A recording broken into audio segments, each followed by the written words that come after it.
আমি এসে গেছি এখন বেলবাদ পার্কে। এই পার্কের ভিডিও আমি আগেও পোস্ট করেছি, তোমরা সেই ভিডিওটা প্রচুর পরিমাণে শেয়ার করেছো এবং তোমাদের ভালো লেগেছে, তাই তোমাদেরকে জানাই অসংখ্য ধন্যবাদ। এইভাবেই আমার পাশে থেকো।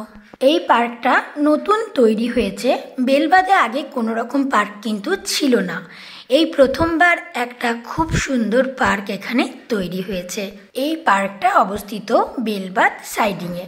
এখন কিন্তু বেলবাদের আশেপাশে এলাকার অনেক মানুষজন কিন্তু এই পার্কটাতে এসে থাকে এবং তাদের ভীষণ পরিমাণে ভালো লাগে। এখানে রয়েছে কিছু এক্সারসাইজ করার জিনিসপত্র।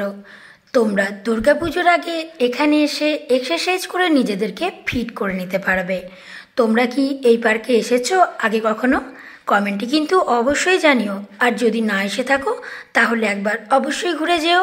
আশা করছি তোমাদের এই পার্কটা খুব ভালো লাগবে।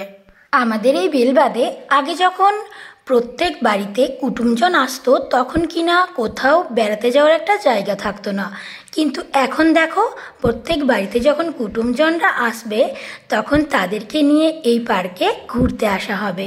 দারুণ হয়েছে না পার্কটা? ভীষণ সুন্দর মনোরম পরিবেশ। এখানে এসে একান্তে কিছুক্ষণ সময় কাটানো যাবে। কিন্তু এখানে জলের ধারে বসে তোমরা ফটোশ্যুটও করতে পারবে এবং তোমরা ভিডিও শ্যুটও করতে পারবে। তাহলে আর দেরি কেন, জলদি জলদি চলে এসো বেলবাদ পার্কে এবং আমাকে কমেন্টে জানাবে তোমাদের এই বেলবাদের পার্কটা কেমন লেগেছে।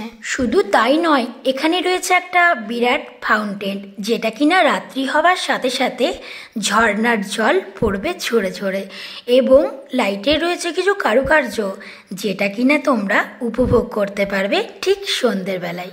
আর কিছুক্ষণ পরই তোমাদের দেখাতে চলেছি সেই ঝর্ণার জল এবং লাইটের কারুকার্য।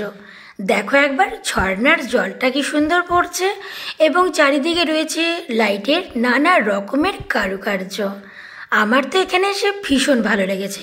আর তোমাদের কেমন লেগেছে বলবে কিন্তু অবশ্যই। তাহলে কি ভাবছো, আসবে কি আসবে না? আরে অত ভেবে কাজ নেই, চলে এসো বেলবাদ পার্কে। আশা করছি তোমাদের খুব ভালো লাগবে। এখানে রয়েছে একটা লাভ চিহ্ন লাইট, এই লাইটের কাছে কিন্তু তোমরা ফটোশ্যুটও করতে পারবে।